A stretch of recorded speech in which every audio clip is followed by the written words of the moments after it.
계속해서 대구 경북 소식 전해드리겠습니다.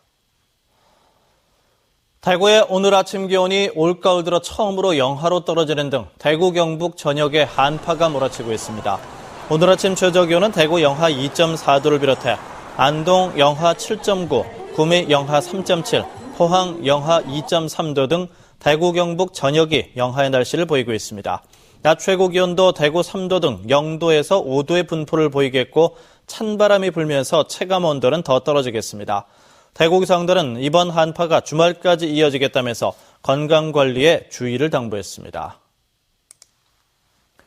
어제 저녁 대구와 경북 지역에 한때 내린 눈으로 대구 포항 고속도로에서 7중 추돌 사고가 났습니다. 어제 저녁 7시 40분쯤 영천시 화남면 죽곡리 대구 포항 고속도로 대구 방향 지점에서 화물차와 승용차 등 8대 차량이 연쇄 추돌 사고를 일으켰습니다. 고속도로 순찰대는 인명피해는 없었다고 밝히고 당시 이 구간에 1cm가량 내린 눈이 순간적으로 얼어붙어 차량들이 미끄러지면서 사고가 난 것으로 보고 있습니다.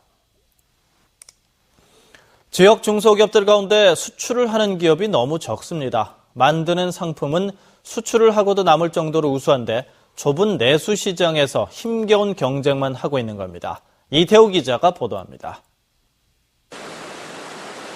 구미공단 3단지에 있는 이 화섬업체는 원청업체로부터 물량을 받아 가공만을 해왔습니다.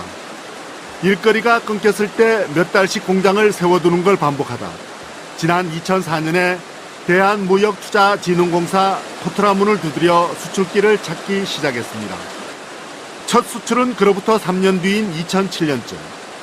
이제는 수출 물량이 회사 전체 생산의 90%에 가까워졌습니다.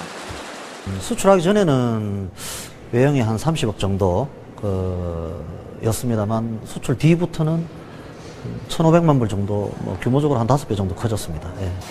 하지만 지역 기업의 대부분을 차지하는 중소기업들에게 수출은 아직 대기업이나 하는 거창한 일로 여겨지고 있습니다.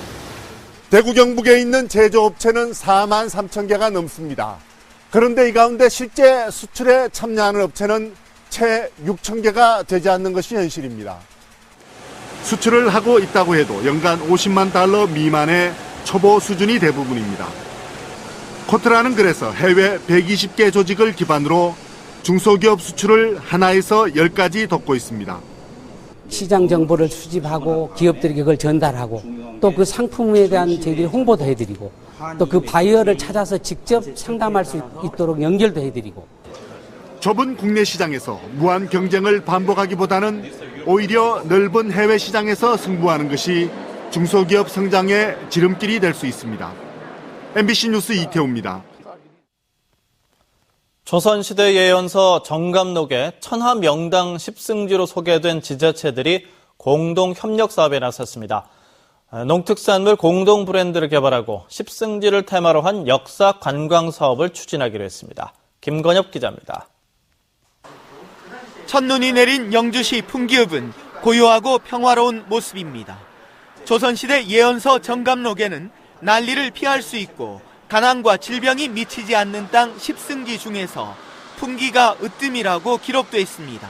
좋습니다. 풍기는 청정 지역이고 가장 유명한 풍기인삼이나 사과 이런 게 유명합니다. 풍기와 봉화, 예천, 상주, 강원도 영월, 전북 무주와 부안 등 10승지 중 9개 지자체가 공동협력사업을 펼치기로 하고 손을 맞잡았습니다. 10승지가 안전하고 청정한 곳이라는 점을 부각시켜 농특산물 꾸러미 상품을 개발해 공동 브랜드로 공동 판매에 나서기로 했습니다. 또 10승지 마을을 연계한 탐방 프로그램과 테마 관광 상품도 개발할 예정입니다. 10승지 사업은 5개도 9개 지자체가 연계하는 사업으로 지역성을 벗어나 전국화가 가능하다는 점에서 주목받고 있습니다. 정부가 추진하는 지역 연계 협력 사업, 지역 행복 생활권 사업에 우리 모델 적용될 것 같습니다.